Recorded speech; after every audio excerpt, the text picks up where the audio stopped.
یہ بتائیے کہ آپ تو نیب کے تھینک یو ویری مچ رہے ہیں اچھے وقتوں میں جب آپ نیب میں تھے اور میرا خیال ہے جنرل عزیز ہوتے تھے اس زمانے میں نیب کے چیئرمین. تو یہ جو جی پہلے جنرل منیر تھے، بعد میں جنرل شاہد عزیز جی جی یہ بتائیے کہ یہ جو پلی بارگیننگ ہے اس کی آفر فواد چودھری صاحب نے کیا کہ میاں نواز شریف لے لیں. یہ ایک امریکہ میں نے سنا کہ وہاں تو باقاعدہ یہ لاء کا حصہ ہوتا ہے. یہ پاکستان میں نیب کے اندر ہے غالباً صرف پلی بارگیننگ. اور اس کا مطلب کیا ہے کہ ایک طرف تو کہتی ہے حکومتی اہلکار کے Mian Nawaz Sharif N R O مانگ رہے ہیں اور ڈیسپریٹ ہیں. آج بھی شیخ رشید نے کوئی عجیب الٹی سیدھی باتیں کہی ہیں کہ شہباز شریف کو میں نے دیکھا ہے، باقیوں کو بارے میں سنا کہ وہ مانگ رہے ہیں یہ این آر او. تو یہ کیا ہے، ذرا اس پہ بارے میں بتائیں کہ کیا دونوں میں فرق ہے اور کیا اس میں واقعی این آر او کی کوئی بات بنتی ہے کہ اس کی پلی بارگیننگ کی میاں نواز شریف کی؟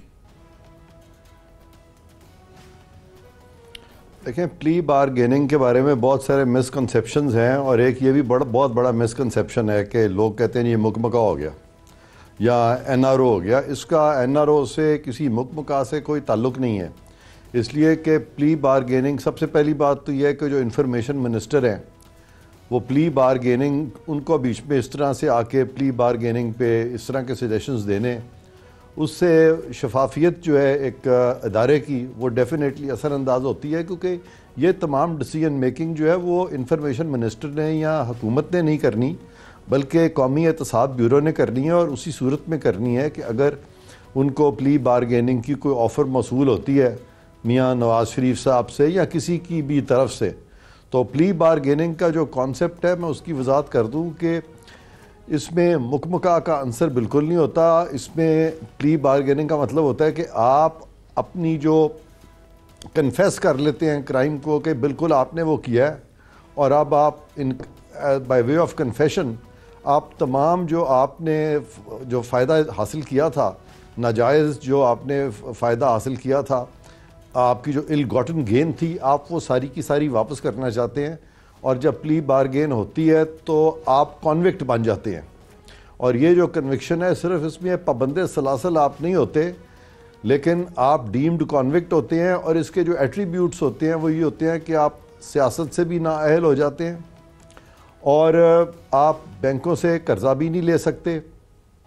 اور اس کے بہت سارے لمیٹیشنز اور ایٹریبیوٹس، اور آپ کانوکٹ بھی ہوتے ہیں.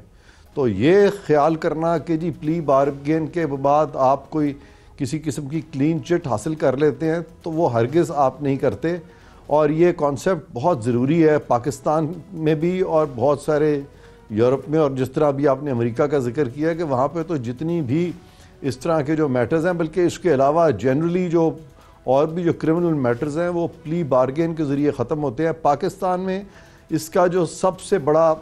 جو ضرورت ہے وہ ہے جہاں پہ کہ بہت بڑے اماؤنٹس انوالوڈ ہوتے ہیں. وہاں پہ فار ایگزامپل اگر کسی شخص نے پبلک ایٹ لارج کو ڈیفراڈ کیا، وہ لوگوں کے 1 2 یا 3 ارب روپے یا 4 ارب روپے لے کے، تو اس نے واپس اگر نہیں کیے، تو اگر وہ 10 سال 12 سال اگر اس کو سزا ہو بھی جائے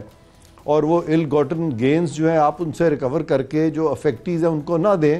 تو افیکٹیز جو ہیں ان کی ساری عمر کی جو جمع پونجی ہے وہ سب سے ہاتھ دھو بیٹھے ہیں. تو ان کو اس سے کوئی غرض نہیں ہے کہ ایک شخص جو ہے وہ بے شک پھانسی لگ جائے، ان کا انٹرسٹ ہے کہ ہمارے پیسے ہمیں واپس آئیں. اسی طرح سے ہمارے جو بڑے بڑے ادارے ہیں پاکستان کے، حکومت پاکستان کے، مثلا واپڈا کے کسی نے کوئی ارب کے ڈیوز دینے ہیں یا 50 کروڑ یا 20 کروڑ، تو وہاں پلی بارگین نہیں کریں گے. لیکن اگر ایک فیڈرل منسٹر جو ہے وہ سپوزنگ 50,000 کی رشوت لیتے پکڑا گیا، تو وہاں بھی آپ پلی بارگین نہیں کریں گے، بلکہ وہاں پہ آپ موازنہ کریں گے تو آپ کہیں گے کہ 50,000 از ٹو اسمال این اماؤنٹ کہ ہم اس سے پلی بارگین کریں. اس کا ضروری ہے کہ یہ 20 سال یا 15 سال جو بھی سزا میکسیمم ہے 14 سال وہ اندر رہیں، پابند سلاسل رہیں. تو یہ پلی بارگین کا کانسیپٹ بہت بڑی ریکوریز نیب کی اس کے ذریعے ہوئی ہیں. اور پھر دوسرا، بینک ڈیفالٹس میں بھی پیسے کی واپسی ہوتی ہے وہاں پہ. اور وہاں پہ دیکھیں تو تقریباً کوئی 200 ارب روپیہ جو ہے پچھلے اتنے سالوں میں وہ ریکور ہوا ہے. تو یہ ایک بڑا ضروری کانسیپٹ ہے, اس کو سمجھنا چاہیے. اس کو بغیر سمجھے ہوئے بہت سا ایڈونچرزم ہوا ہے, اس میں سیاست دانوں نے بھی بہت ساری گفتگو کی ہے جو کہ irrelevant ہے.